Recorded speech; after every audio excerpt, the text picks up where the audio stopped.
Hi everyone, welcome back to one more blog. ఈరోజైతే మీకు మంచి టేస్టీగా ఉండి ఎగ్ దమ్ బిర్యానీ చూసేయండి. చాలా బాగుంటుంది. మరి నాకు తెలిసి ఇప్పటివరకు మీరు ఇలాంటి ఎగ్ బిర్యానీ తిని ఉండరు. అండ్ నేను చెప్పిన ఎగ్జాక్ట్ కొలతలతో చేస్తే మాత్రం చాలా టేస్టీగా ఉంటుంది. మీరు మాత్రం రిలేటివ్స్ వచ్చినప్పుడు చేస్తే చాలా ఇంప్రెస్ అయిపోతారనమాట. నేను చేపిస్తున్నట్టు ప్రాపర్గా చేయండి. నేనైతే ముందుగా 5 eggs తీసుకున్నాను. ఇందులో అయితే 5 eggs and 3 cups of rice and 3 మెంబర్స్కి అలా అయితే చాలా బాగుంటుంది. చాలా టేస్టీగా అవుతుంది. మీకు ఎక్కువ కావాలనుకుంటే మాత్రం మీరు ఎక్కువ రైస్ వేసుకొని ఎక్కువ ఎగ్స్ వేసుకోవాలి. నేను చూపించిన క్వాంటిటీని బట్టి. ముందుగా అయితే నేను ఎగ్స్ తీసుకున్నాను. ఎగ్స్ అయితే ఒక పక్కన ఉడకబెట్టేసుకున్నాను అనమాట. 5 eggs తీసుకొని, మనం తెలుసు కదా వాటర్లో సాల్ట్ వేస్తే తొందరగా ఎగ్స్ ఉడుకుతాయని అందరు అంటుంటారు. సో నేనైతే అలానే వేసేసాను. తర్వాత వచ్చేసి మనం ముందుగా కొంచెం 3 గ్లాస్ ఆఫ్ రైస్ తీసుకొని ముందుగా వాష్ చేసుకొని పక్కన పెట్టేసుకొని కడిగేసుకొని పెట్టేసుకోవాలన్నమాట. ఒక 1 hour, హాఫ్ అన్ అవర్ మనం నానబెట్టుకోవాలి రైస్ని. తర్వాత వచ్చేసి మనం ఒక ప్యాన్ తీసుకొని రైస్ ఉడకపెట్టుకోవడానికి కొంచెం ఆయిల్ వేసుకోవాలి. దాంట్లోనే మనం రైస్ 3 cups ఉందనుకోండి, 2.5 glasses వాటర్ పోస్తే సరిపోతుంది. లేదంటే మెత్తగా అయిపోతుంది రైస్ అన్నట్టు. నేనైతే బాస్మతి రైస్ కాకుండా నార్మల్ రైస్ తీసుకుంటున్నాను.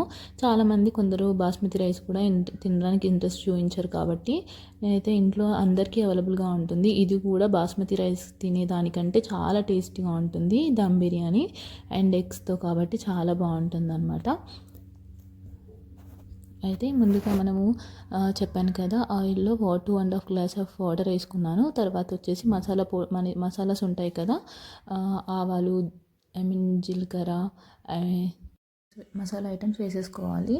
ఆకు అండ్ దాల్చిన చెక్క అండ్ జీలకర్ర అండ్ లవంగాలు, మిరియాలు, యాలకులు వేసేసుకున్నాను నేనైతే. అండ్ పువ్వు అయితే జాపత్రి, అది పువ్వు ఉంటుంది కదా, స్టార్, అదైతే కంపల్సరీగా వేసుకోవాలి. అలా వేసుకున్నాక కొంచెం వాటర్ పోసేసుకున్నాం కదా, అది మరిగే వరకు ఉంచేసి దాంట్లోనే నేను 3 cups ఆఫ్ రైస్ వేసేసుకున్నాను. దాన్ని పక్కకు పెట్టుకున్నాక ఇంకో ప్యాన్ తీసుకొని సేమ్ అలానే ఆయిల్ మనం ఇందాక ఉడికిన ఎగ్స్ ఉంటాయి కదా, ఎగ్స్ తీసుకొని కారం, సాల్ట్ వేసుకొని ఆయిల్లో కొంచెం ఫ్రై చేసేసుకోవాలి.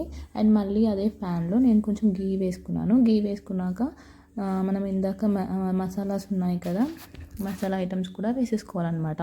మసాలా ఐటమ్స్ వేసుకున్నాక ఆనియన్స్ వేసుకున్నాను. ఆనియన్స్ వేసుకున్నాక మిర్చీస్ అండ్ తర్వాత 2 tomatoes తీసుకొని సన్నగా చాప్ చేసుకోవాలి. సన్నగా చాప్ చేసేసుకున్న టమాటాస్ ఉంటాయి కదా, టమాటాస్ కూడా అందులోనే వేసి కొంచెం వేగాక అందులోనే పసుపు, కొంచెం అల్లం వెల్లిగడ్డ పేస్ట్ కూడా వేసుకున్నాను. తర్వాత వచ్చేసి సాల్ట్ అయితే జస్ట్ 1 tablespoon పడుతుందండి. 1.5 tablespoon. కారం కొంచెం ఎక్కువ వేసుకోవచ్చు. 3 spoons అలా నేను కారం వేసుకున్నాను చూపించిన దాంట్లో. అండ్ చాలా టేస్టీగా అయింది. మరీ స్పైసీగా కాకుండా మరీ నార్మల్గా కాకుండా అయిపోయింది అనమాట. తర్వాత వచ్చేసి కర్డ్ మ్యాండేటరీ. దానికి ముందు నేను కొరియాండర్ పౌడర్ కూడా ఒక 1/2 spoon వేసుకున్నాను. చాలా టేస్టీగా ఉంటుంది. తర్వాత 3 tablespoon ఆఫ్ కర్డ్ వేసుకున్నాను. కర్డ్ అయితే మనము మంచిగా స్మెల్ రాకుండా ఉండే వరకు ఆయిల్, కర్డ్ అంతా మిక్సప్ అయిపోవాలి. ఆయిల్ పైనకి వచ్చేంత వరకు వేగించుకోవాలి. ముందుగా ఫాస్ట్గా అయితే తీసుకోవద్దు, అలా అయితే మనకి కర్డ్ స్మెల్ వస్తుందన్నమాట.